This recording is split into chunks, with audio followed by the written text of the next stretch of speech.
Hello everyone, my name is Mahesh Kumar and I am a practicing advocate at Hyderabad. In this class, what we are going to discuss about, sir? We are going to discuss about one of the major BER Act, sir, the Criminal Procedure Code 1973. దాంట్లో దేని గురించి చదువుకోబోతున్నాం ఒక overview sir ఒక criminal procedure code ఒక overview తీసుకుంటాం ఈ క్లాస్లో. This just an introductory class sir.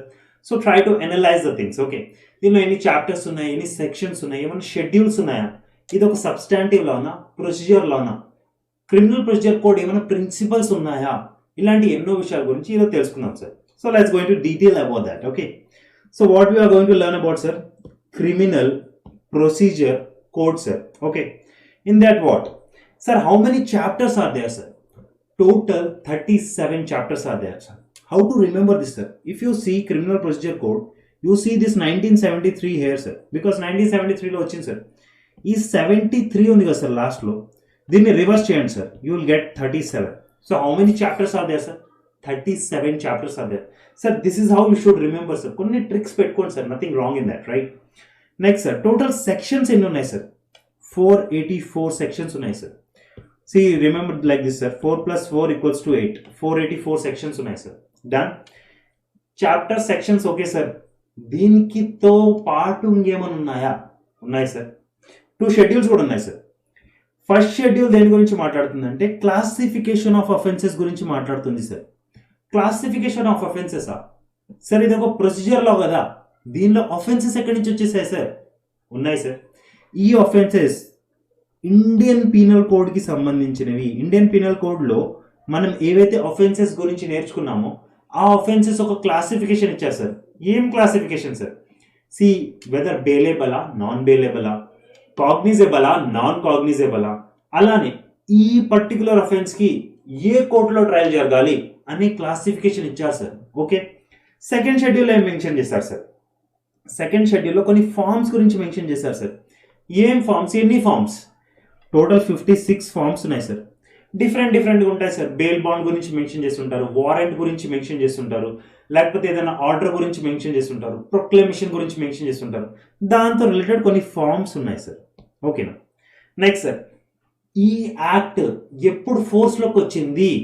From 1st April 1974 నుంచి ఫోర్స్లోకి వచ్చింది సార్.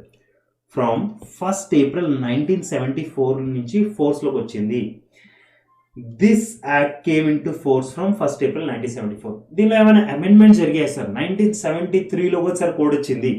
అమెండ్మెంట్స్ ఏమైనా జరిగాయి sir? If you remember properly, amendment 2013 sir. Indian penal కోడ్లో 2013లో కొంచెం అమెండ్మెంట్స్ వచ్చాయి సార్. ఆబ్వియస్లీ సబ్స్టాంటివ్ లాలో ఎప్పుడైనా అమెండ్మెంట్స్ వచ్చినప్పుడు ఆబ్వియస్లీ ప్రొసీజర్ లాలో కూడా కొన్ని అమెండ్మెంట్స్ రిఫ్లెక్ట్ అవుతాయి కదా sir. Simple and clean logic. ఓకేనా సార్? మనం ఫర్దర్గా మూవ్ అయ్యే బిఫోర్ ఒక్కసారి బెయిర్ యాక్ట్ కూడా చూసుకుందాం సార్. ఎందుకంటే bare act understanding is very very very important sir. మనకు బెయిర్ యాక్ట్ నాలెడ్జ్ చాలా ఉండాలి. బెయిర్ యాక్ట్ తోటి మనం మంచిగా యూజువల్గా ఉండాలి sir. Because we are legal professionals sir. We should know about the bare acts, right? So let's go through bare act sir once. Bare యాక్ట్లో కూడా మనం ఒకసారి ప్రాపర్గా అండర్స్టాండింగ్ తీసుకొని వెళ్దాం sir. Okay, see check this out sir. What we are talking about sir? The code of criminal procedure code 1973, right? ఎన్ని chapters ఉన్నాయి సార్? చూడండి సార్, చాప్టర్ నెంబర్ 1 నుంచి స్టార్ట్ అవుతుంది. Okay, what I said 37 chapters, right? Check this out sir. Here you go sir. 1 second sir. 34, 35, 36, 37. Total 37 chapters are there sir. Done. How many sections are there sir? Check this out sir. Total 484 sections are there sir. ఇంకా మీకు ఏం చెప్పాను sir? 2 schedules కూడా ఉన్నాయని చెప్పాను కదా sir. ఇక్కడ చూడండి sir, first schedule classification of offences, second షెడ్యూల్లో ఫార్మ్స్ కూడా మెన్షన్ చేశారు సార్. సమ్మన్స్ గురించి, వారెంట్ గురించి, బెయిల్ బాండ్ గురించి, ప్రొక్లమేషన్ గురించి, ఆర్డర్స్ గురించి మెన్షన్ చేశాను కదా సార్. అలానే ఒకసారి మనం ఈ క్లాసిఫికేషన్ ఆఫ్ అఫెన్సెస్ ఉంది కదా సార్, ఫస్ట్ షెడ్యూల్, ఒకసారి కిందికి వెళ్ళి దాన్ని కూడా చూద్దాం సార్. Nothing wrong. కొంచెం ఐడియా వచ్చేస్తే బెటర్ కదా సార్ మనకు కూడా. ఇక్కడ చూడండి సార్, ఇక్కడ హెయిర్ యూ గో సార్.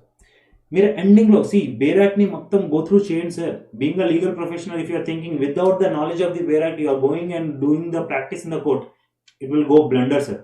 మీకు బెయిర్ యాక్ట్ లాంగ్వేజ్ ఉండాల్సిందే, లా లాంగ్వేజ్తో మీరు గో త్రూ అయి ఉండాలి సార్. డన్. ఇక్కడ చూద్దాం సార్ ఎలా డివైడ్ చేశారు sir classification of offences. Done. ఇక్కడ చూడండి సార్ ఎలా డివైడ్ చేశారు. కాగ్నిజబలా, నాన్ కాగ్నిజబలా, బెయిలేబలా, నాన్ బెయిలేబలా, ఏ కోర్టులో ట్రయల్ జరగాలి అనేసి. Okay, done sir. ఇంతవరకు చూడండి సార్. మెల్లమెల్లగా ఒక్కొక్క క్లాస్లో మనం ఇన్ డీటెయిల్గా బేరాక్ని చూద్దాం సార్, అనలైజ్ కూడా చేద్దాం. Done. See sir, interlinking ఎప్పుడు చేయాలి సార్ మనం? సి, క్రిమినల్ లాస్లో 3 మేజర్ క్రిమినల్ లాస్ ఏంటి సార్? Indian penal code, criminal procedure code and Indian evidence act. Sir, ఇందాకలా మనం ఫార్మ్స్ గురించి మాట్లాడుకున్నాం, లైక్ అలానే క్లాసిఫికేషన్ ఆఫ్ అఫెన్సెస్ గురించి మాట్లాడుకున్నాం సార్. సి, అఫెన్సెస్ ఎక్కడ మెన్షన్ చేస్తున్నాయి సార్? ఇక్కడ మెన్షన్ చేస్తున్నాయి సార్, ఇండియన్ పీనల్ కోడ్లో మెన్షన్ చేస్తున్నాయి. ఏంటి? Offences, right? క్లాసిఫికేషన్ వచ్చేసి, క్లాసిఫికేషన్ ఆఫ్ అఫెన్సెస్ వచ్చి అక్కడ మెన్షన్ చేస్తుంది సార్, క్రిమినల్ ప్రొసీజర్ కోడ్లో మెన్షన్ చేస్తుంది సార్. ఎందుకు సార్? ఎందుకంటే 2 క్రిమినల్ లాసెస్ సార్, ఒకదాని ఎఫెక్ట్ రెండో దాని మీద ఉంటుంది. ఒక్క బేరాక్ చదువుకుంటే సరిపోదు, ఓకేనా? So criminal procedure code, Indian penal code, Indian evidence act proper interlinking గా చదువుకోవాలి సార్, ఓకేనా? నా let's move to another sir. Sir, ఇందాక నుంచి నేను ప్రొసీజర్ లా, సబ్స్టాంటివ్ లా ఇంత కన్ఫ్యూజ్ చేస్తున్నాను కదా సార్ మీకు.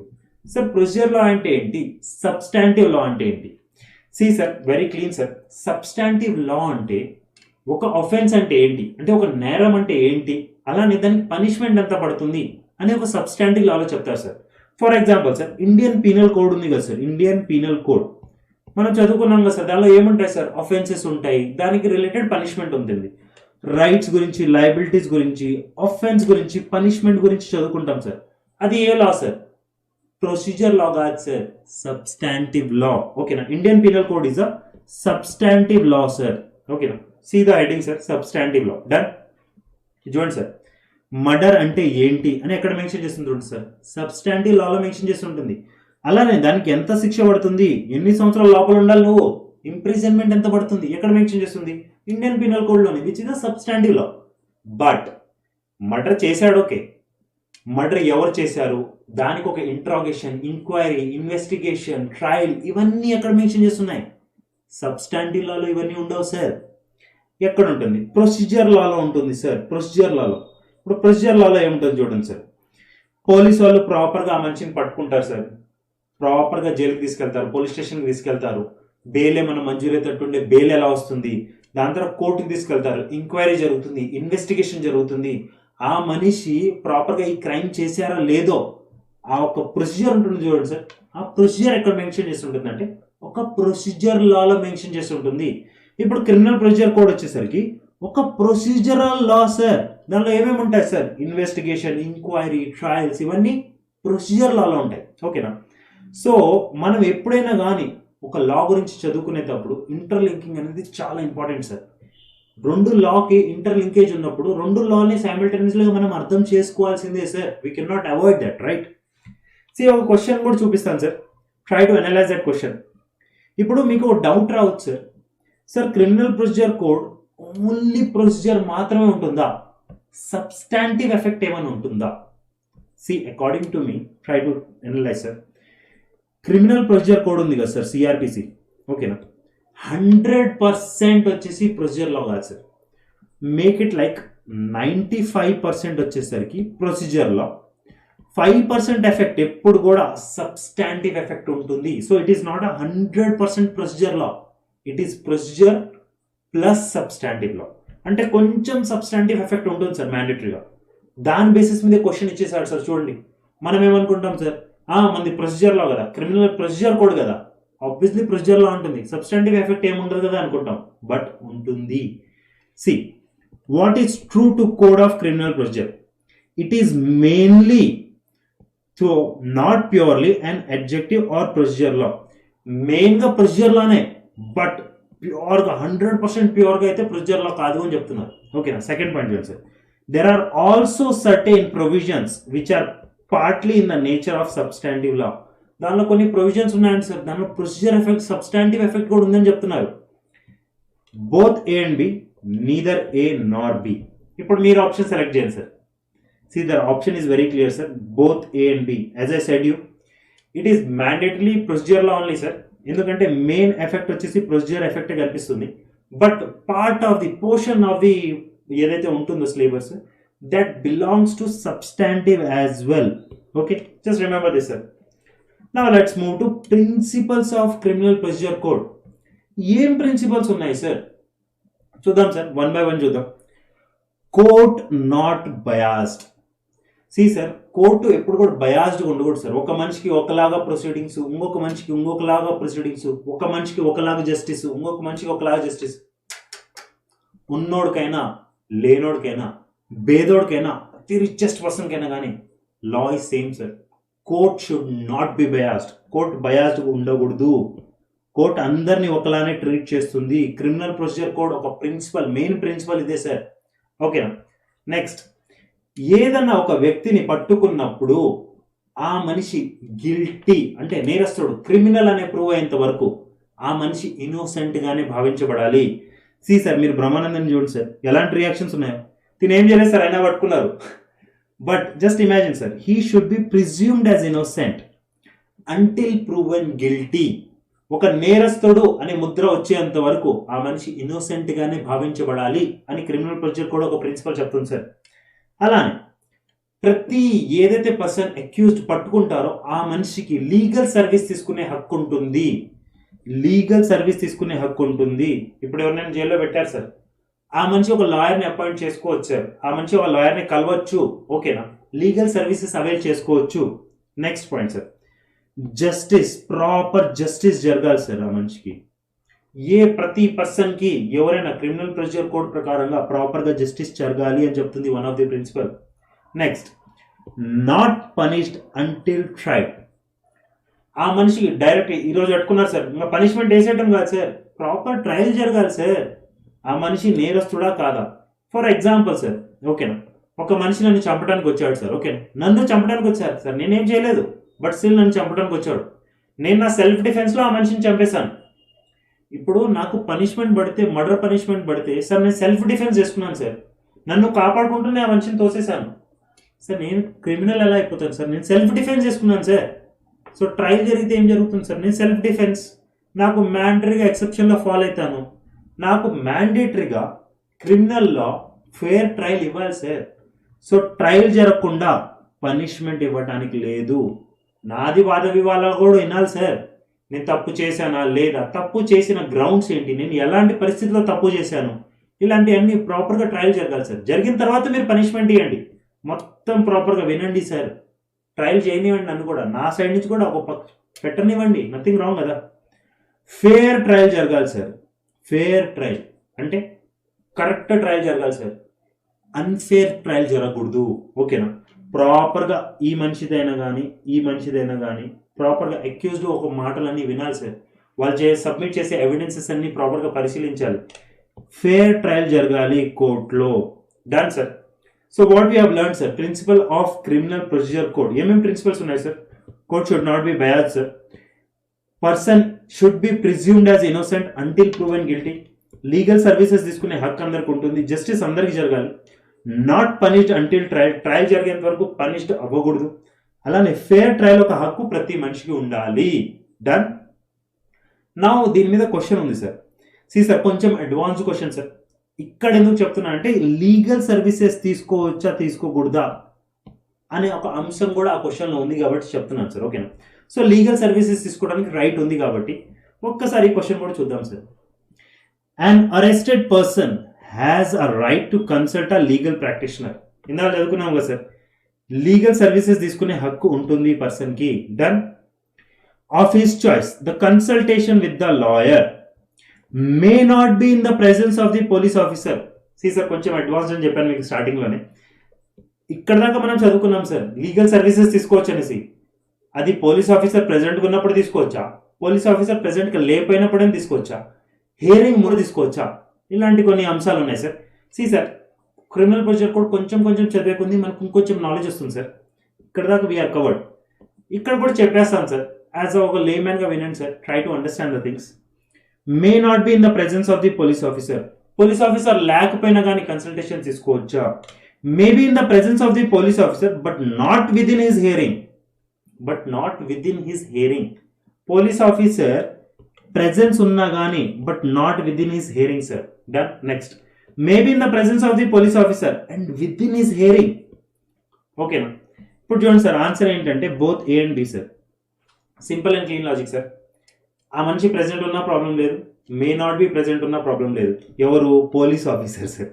Maybe in the presence of the police officer, may not be in the presence of police officer, but not within his hearing ఉండాలి. ఓకేనా? But not within his hearing ఉండాలి. Done sir. Now let's move to another aspect, sir. Sir, this is a bit advanced question, sir. Next క్లాసెస్లో ఈ question మళ్ళీ తీసుకొచ్చాను sir, అప్పుడు కొంచెం డీటెయిల్గా అర్థమవుతుంది సార్. ఓకేనా? Next sir, criminal procedure code మనం చదివేటప్పుడు సార్ 3 ఇంపార్టెంట్ పార్ట్స్ మనం గుర్తుపెట్టుకోవాలి సార్ ఎప్పుడు కూడా. Investigation, inquiry, trial. 3 main aspects of criminal procedure code sir. మ్యాండేటరీగా ఈ రాకపోతే మీకు అసలు క్రిమినల్ ప్రొసీజర్ కోడ్ రానట్టే లెక్క సార్. ఇన్వెస్టిగేషన్ గురించి మనం క్లారిటీగా అర్థం చేసుకోవాలి సార్. అలానే ఇంక్వైరీ గురించి కూడా ప్రాపర్గా అర్థం చేసుకోవాలి. ట్రయల్ గురించి కూడా ప్రాపర్గా అర్థం చేసుకోవాలి. ఇన్వెస్టిగేషన్ వచ్చేసరికి మెయిన్ రోల్ వచ్చేసరికి పోలీస్ ఆఫీసర్స్ ఉంటుంది సార్. పోలీస్ పీపుల్ది, పోలీస్ స్టేషన్ మెయిన్ రోల్ ఉంటుంది sir. When it comes to inquiry and trial, ఇక్కడ మెజిస్ట్రేట్, జడ్జెస్, కోర్ట్స్ రోల్ ఎక్కువ ఉంటుంది sir. Mostly police officer interference తక్కువ ఉంటుంది సార్. డన్. ఇప్పుడు చూడండి సార్, ఇన్వెస్టిగేషన్. ఇప్పుడు చూడండి సార్, ఒక చోట మర్డర్ జరిగింది సార్. ఓకేనా? పోలీస్ ఆఫీసర్స్ ఏం చేస్తారు సార్, అక్కడికి విజిట్ అవుతారు. ఫస్ట్ అక్కడ చూస్తారు ఏమైనా ఎవిడెన్సెస్ దొరుకుతాయా, ఆ మనిషి చనిపోయిన మనిషి ఎవరు, వాళ్ళ ఫ్యామిలీ మెంబర్స్కి ఇన్ఫార్మ్ చేయడం కానీ, అక్కడ దరిదాపుల్లో ఎవరైనా చూసిన వాళ్ళు ఎవరైనా ఉంటే ప్రాపర్గా విట్నెసెస్ కలెక్ట్ చేసుకుంటారు, ఎవిడెన్సెస్ కలెక్ట్ చేసుకుంటారు. దాని తర్వాత బై సపోజ్ ఎవరైనా పర్సన్ దొరికారనుకోండి సార్, తీసుకెళ్తారు సార్ పోలీస్ స్టేషన్కి. పోలీస్ స్టేషన్కి తీసుకెళ్ళి ప్రాపర్గా ఇంట్రోగేట్ చేస్తారు సార్, అడుగుతారు ప్రాపర్గా.